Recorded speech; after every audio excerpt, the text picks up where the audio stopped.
हम्म। तो मतलब ये तो बात हमको बहुत खली की, ऐसे कैसे हो सकता है कि कोई अपने गुरु का वस्त्र भी बेचेगा। नहीं तो बहन जी एक बात बताओ, आपने अपने गुरुजी पे विश्वास नहीं है क्या? गुरुजी ने कई बार ऑडियो नहीं में तो वो पवन संजय का डिक्लेयर किया है कि भाई ये गुरुद्रोही है, तो मैंने अभी इनको ऑडियो में गुरुद्रोही। गुरुजी क्यों रो रहे हैं? कल हमें भी इतने रोए भगत जी, जिसकी हाँ कोई हद नहीं कि ऑडियो में गुरुजी क्यों रो रहे हैं? क्या बात हो गई ऐसी? नामदान सेंटरों से मंजू दीदी बात कर रही थी तब। नहीं तो इनके बारे में ही बता रहे हैं ना, ये बहुत खींचातानी कर रहे हैं, गुरुद्रोही हैं और ये कर रहे हैं। तो भाई पहले पेज का संदेश आप पढ़ते होंगे ना, ग्रुप हाँ में आते हैं वो तो मैं सिस्टम पढ़ती हूँ, से ही इसीलिए आते हैं। बोल रही हूँ भगत जी, इसीलिए मैं आपसे इतनी बात कर रही हूँ हाँ? कि मैं कैसे अपने आप जैसे हमारे फादर भी नहीं रहे अब, हमारे फादर का सामान हम बेच तो नहीं सकते ना, बल्कि और हमने तो हिफाजत से अपने पास रख रखा है। नहीं तो कौन सा सामान बेचने की बात अभी कर वो रहे जो हैं? उसका निकला था कि गुरुजी के वस्त्र वगैरह बेचने का, जिसमें नहीं कच्चे ऐसा बनियान तक का था।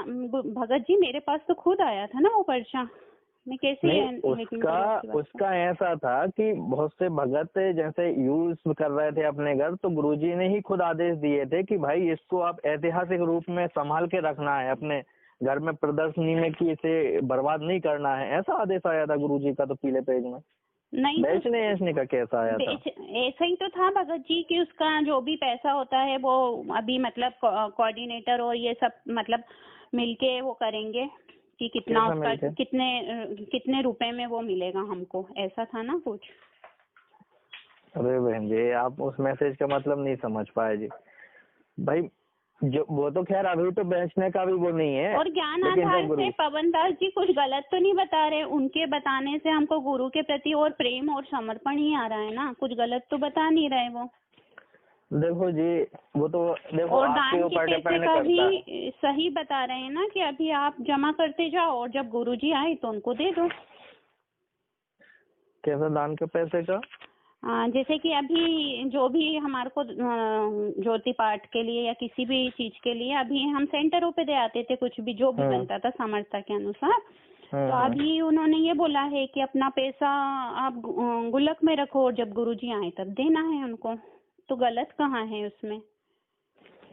गलत तो ये है बहन जी, जब गुरुजी ने ही उनको आपने और गुरु पवन संजय की ऑडियो, मतलब गुरुजी ने उनको गुरुद्रोही डिक्लेयर किया है, उसकी ऑडियो सुनी आपने गुरुजी की वो वाली ऑडियो? हाँ सुनिए भगत फिर जी। जब गुरुजी ने बोल दिया है कि भाई वो गुरुद्रोही है, तो फिर तो हमें उनके एक शब्द भी नहीं सुनना। वो ऑडियो अच्छा गलत भी गुरुजी तो हो एक बार, सकती है ना भगत जी।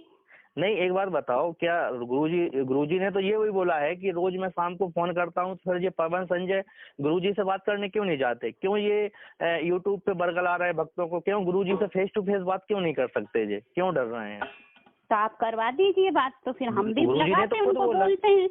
हाँ बोलो ना उनसे कि भाई गुरुजी, पहली बात तो बहन जी गुरुजी ने सख्त आदेश दिए हैं, जो कोई इस पवन संजय की बात मानेगा तो वो भगत मेरा नहीं हो सकता। वो इस सिस्टम मेरा और मेरे भगवान का दोषी है। मैं आपको ये अच्छा ऑडियो भगत जी भेजूंगा। चलो ये बात तो ठीक है, जब हम उसमें भी गए थे एक जो इधर कहाँ पे बोलेंगे, हाँ चौरसिया, उधर बेरसिया पे जब गोला खेड़ी में गए थे, तब भी वो जब भी वो बोले थे कि इसका नाम क्या, कांग्रेस को वोट देना, तब भी मेरे मन में आई कि ऐसे कैसे हो सकता है, कोई गुरु अपने बच्चों का मानवाधिकार कैसे छीन सकता है। तब भी हम भटक गए थे, मैंने आपको बताया भी था भगत जी। उसके बाद हमारे हस्बैंड का एक्सीडेंट भी हुआ है ना। तो जब भी हमको लगा कि ऐसे कैसे गुरु हो सकते हैं जो मानवाधिकार किसी व्यक्ति का छीन अच्छा सके। एक बात बताइए बहन जी, फिर मैं सिर्फ एक ही बात पूछूंगा, फिर ज्यादा नहीं पूछूंगा। जो पीले पेज में जो संदेश आते हैं उसको आप मानते हैं क्या? भगत जी अब गुरु तो जी नहीं के मानते। सिस्टम से आ रहा है? तो बस बहन जी कोई बात नहीं, बस इतनी ही जानकारी लेना चाह रहे थे आप। तो जब आप गुरुजी के भाई गुरुजी एक लेटर भेजते हैं और उसको टाइप करके ये आम संगत तक के मैनेजमेंट से कोऑर्डिनेटर सिस्टम के माध्यम से आ रही है, जब अगर वो उस पर विश्वास नहीं है आप जी को, तो फिर गुरु कोई जी के बात नहीं वचन बहन पे जी। डटे हुए हैं ना, हम वचन से अलग थोड़ी ना जा रहे भगत जी। कोई बात नहीं बहन जी, कोई बात नहीं, बस इतनी जानकारी लेना चाह रहे हैं तो ठीक है जी। ठीक है जी सत्साई। सत्साई बहन जी, जिसका भी आपके पास में फ़ोन आता है, देखो, आपने अपने स्तर पे परमेश्वर की जितना आपने ज्ञान समझा है, या जितना अपने भगत भाई बहनों से आपने साध संगति की है, उस हिसाब से हमने उनका ज्ञान आधार से जवाब देना है। और आपने जो जवाब दिया वो बिल्कुल ठीक है परमेश्वर की दया से। और कुछ बातों को हमें ध्यान रखना पड़ेगा। उसने कहा कि पवन गुरुजी से फेस टू फेस बात क्यों नहीं करता। आपने ये कहना चाहिए था, भैया तुम कह रहे हो कि फ़ोन आता है, फ़ोन पे फेस टू फेस बात कहाँ होगी। और पवन तो तैयार है, कोई आज थोड़ी बोल रहा है। पवन तो पिछले 3 साल से बोल रहा है कि भाई मुझे मिला दो गुरुजी से। मैं मिलने के लिए मना नहीं कर रहा, लेकिन मैं लीगल तरीके से, कानूनी तरीके से मिलना चाहूँगा। और कानूनी तरीके से गुरुजी के ऊपर जो मुकदमे चल रहे हैं चंडीगढ़ हाई कोर्ट के थ्रू, तो दास ये कह रहा है उनसे कि भैया मेरी आईडी ले लो, मेरी फ़ोटो ले लो, और क्या डॉक्यूमेंट्स चाहिए वो ले लो, और चंडीगढ़ हाई कोर्ट से मुझ पवन दास के नाम का परमिशन लेटर निकलवा दो। 1 घंटे में कम से कम मिलना चाहूँगा, साथ में मेरे 5 रिपोर्टर जाएंगे। और मैं जिस क्षेत्र में रहता हूँ वहाँ के पुलिस वालों को, मैनेजमेंट वालों ने लिख के देना पड़ेगा कि हम इसको लेके जा रहे हैं, और सकुशल हम इसको वापस यहीं पे छोड़ेंगे। 3 बातें हैं, मुझे मिलने में कोई दिक्कत नहीं। बाकी तो ये गुंडे लोग हैं, मैं इनका विश्वास नहीं कर सकता बिल्कुल भी। और रही बात पीले पर्चों की कि आप इनको मानते हो या नहीं मानते हो, तो आप इनको यही जवाब दो कि चाहे पीला पर्चा हो चाहे लाल पर्चा हो, चाहे ऑडियो गुरुजी की हो चाहे किसी और की हो, हम उन्हीं बातों को मानेंगे, चाहे वो पर्चे में हो चाहे ऑडियो में हो, जो गुरुजी के सत्संगों से मेल खाएंगी। उस पीले पर्चे में जितनी बातें गुरुजी के सत्संग से और ज्ञान आधार से मैच करती हैं उतनी हमारे को स्वीकार्य हैं, और जितनी बातें उसमें गुरुजी के ज्ञान से मैच नहीं करती हैं वो बिल्कुल भी हमारे को स्वीकार्य नहीं है। इस तरीके से हमने इन लोगों को जवाब देना है, क्योंकि ये भक्ति बहन ज्ञान आधार की है। और देख लेना, ये जितने भी लोग जो वाद विवाद कर रहे हैं, इन सब का अंत में 2 ही अंजाम होगा। यदि ये लोग नहीं समझे और ज्ञान आधार से अपने आप को इन्होंने नहीं संभाला, तो या तो इनको काल उठा ले जाएगा, या ये इस पंथ को छोड़ के स्वतः ही दूसरे पंथ में चले जाएंगे जो आजकल आपको दिखाई दे रहा है। या फिर इन लोगों को, क्योंकि समझ तो बड़ी मुश्किल से आनी है इनको, समझ तो जब तक ये ठोकर नहीं खाएंगे तब तक नहीं आएगी इनको। कोई 2 4 5% ऐसे पुण्यकर्मी होंगे जो ठोकर खा के समझ जाएंगे, बाकी ये लोग नहीं समझने वाले। गुरुजी क्या किया करते थे, जितने भी संतों के विषय में परमात्मा सत्संग करते थे, तो गुरुजी का उन संतों के पाखंड की पोल खोलना, उन संतों के ऊपर सत्संग करना, गुरुजी का मकसद ये थोड़ी था कि भाई वो संत मेरी शरण में आ जाएं। वो आ ही नहीं सकते, क्योंकि परमेश्वर को पता था कि ये सीधे सीधे काल के एजेंट हैं। इनको काल ने स्पेशली पृथ्वी पर जन्म इसीलिए देकर भेजा कि ये मेरे मार्ग को अवरुद्ध करें, आत्माओं के अंदर भ्रमण और शंकाएं पैदा करें, तोड़ें इस यथार्थ 13वें कबीर पंथ की आत्माओं को। लेकिन गुरुजी ने फिर भी उन संतों को माध्यम बना के सत्संग किए। क्यों? क्योंकि उन संतों के पीछे जो संगत लगी हुई है वो परमात्मा की आत्माएं, वो बेचारे कुछ अज्ञानता में, कुछ भोलापन में, कुछ नादानी में लगे हुए हैं, तो उन तक संदेशा पहुंचाने के लिए, और वो आत्माएं वहां से फड़कें और फड़क के परमात्मा की शरण में आए। तो आप और हम सभी सत्सेवकों का यही मकसद है। ये नामदान केंद्र वाले कोऑर्डिनेटर, गुरुजी का कलयुगी परिवार, ये लोग नहीं समझने बहन। 1 2% समझ जाएं बहुत अच्छी बात है, वरना ये लोग नहीं समझेंगे, इनको काल ही उठाएगा अंत में। इनका और कोई हस्र नहीं है। ये जब तक चल रहे हैं तब तक इनकी बैटरी चल रही है, इनके पास कुछ नहीं है, टट्टू नहीं है भक्ति के नाम पे, इन पे कुछ नहीं है। जितना इन्होंने गुरुजी की शरण में रह के, मर्यादा में रह के, जब तक इन्होंने साधना की, महीना 2 महीना, साल 2 साल, 10 साल, जो जब तक इनकी बैटरी चार्ज है तब तक परमात्मा इनको छुएगा भी नहीं। जैसे कंस और रावण कितने कुकर्म किए, परमात्मा ने उनको छुआ तक नहीं, लेकिन जब उनका पाप का घड़ा भर गया, उनके पुण्य कर्म समाप्त हो गए, तो गुरुजी कहते हैं राम किसी को मारे नहीं, मारे तो हत्यारा राम, अपने आप ही मर जाएंगे कर कर खोटे काम। तो हमने ज्ञान आधार से चलना है बहन, क्योंकि जो बच्चा स्कूल में एडमिट होता है उसी के ऊपर स्कूल के नियम लागू होते हैं, उसी के ऊपर सारी चीज़ें लागू होती है। और जो बच्चा स्कूल में एडमिट नहीं होता है ना, वो चाहे बाहर गधे के ऊपर बैठ के खेलता रहे, टीचर उसको कुछ नहीं कहेगा। तो बहन, परमात्मा आप और हमें ही बात बात पे धमकाएंगे, बात बात पे परमात्मा हमारे लिए संदेशे भी देंगे, क्योंकि हम उनके बच्चे हैं। और ये जितने भी जो संदेश, यदि कोई वास्तविक संदेशा भी यदि परमात्मा की तरफ से जेल से आ रहा है, तो बहन उस संदेशे को अपने ऊपर लागू किया करो। वो संदेशा परमात्मा अपने सत्सेवक बच्चों को दे रहे हैं कि बच्चों, मानव जीवन सफल बनाना है, सेवा से पीछे नहीं हटना है, अब की बार सिर धड़की बाजी लगा दो। जो मिशन हमारे गुरुदेव का है वो मिशन हम सत्सेवकों का है, सत्य को फैलाना, सत्य का प्रचार करना ज्ञान आधार से। इतना आसान थोड़ी है बहन सतलोक जाना। ये थोड़ी कि परमात्मा ने 20 लाख को नाम दे दिया तो 20 के 20 लाख एक मत होके चलेंगे, सबके एक जैसे विचार होंगे, सब लोग परमात्मा प्राप्ति के लिए ही उनसे जुड़ेंगे। नहीं बहन, 20 लाख में से अगर 5 लाख को भी अगर सद्बुद्धि आ जाए ये ज्ञान समझ के, तो बहुत बड़ी बात है। ये तो मैंने बहुत ज़्यादा कह दिए 5 लाख तो बहन।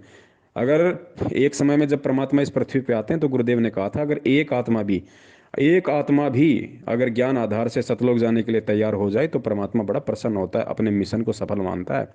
जैसे सतयुग में एक दो आत्मा गई थी परमात्मा के साथ में, और परमात्मा तकरीबन 200-300 वर्ष तक सतयुग में रहे थे, क्योंकि उम्र ही इतनी हुआ करती थी।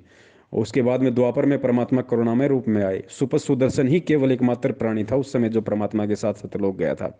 सोचो, परमात्मा एक आत्मा के लिए यहाँ आए थे, और फिर इस कलयुग की पिछली पीढ़ी में परमात्मा कुछ गिनी चुनी आत्माओं को लेके गए।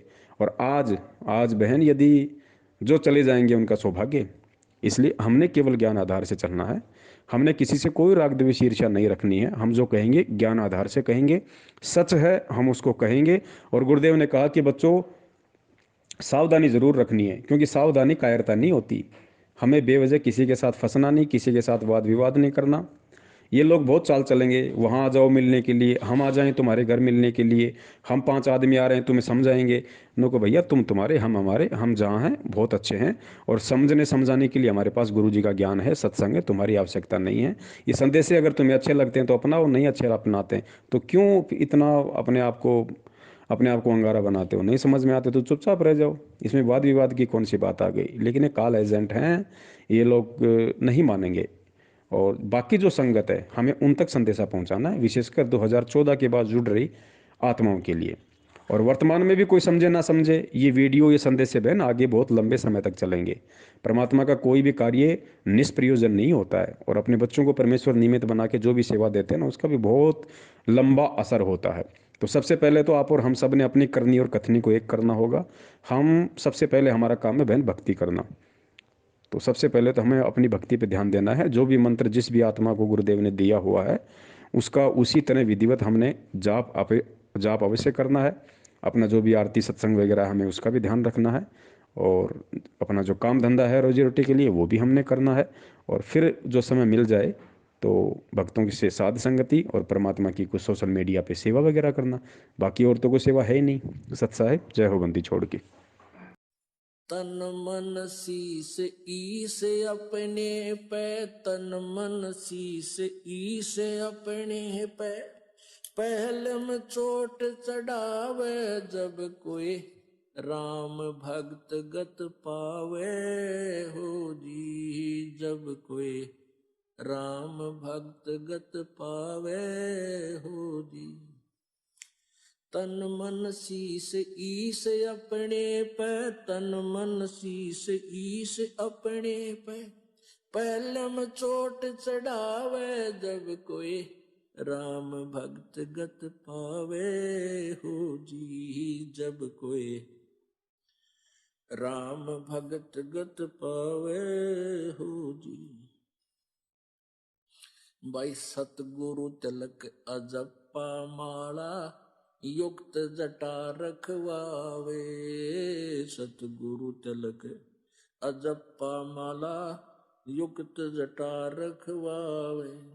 जत को पीन सत का चोला, भीतर बेख बनावे जब कोई, राम भगत गत पावे हो जी। जब कोई राम भगत गत पावे हो जी। भाई लोक लाज मर्याद जगत की, तृण ज्यों तोड़े बगावे। लोक लाज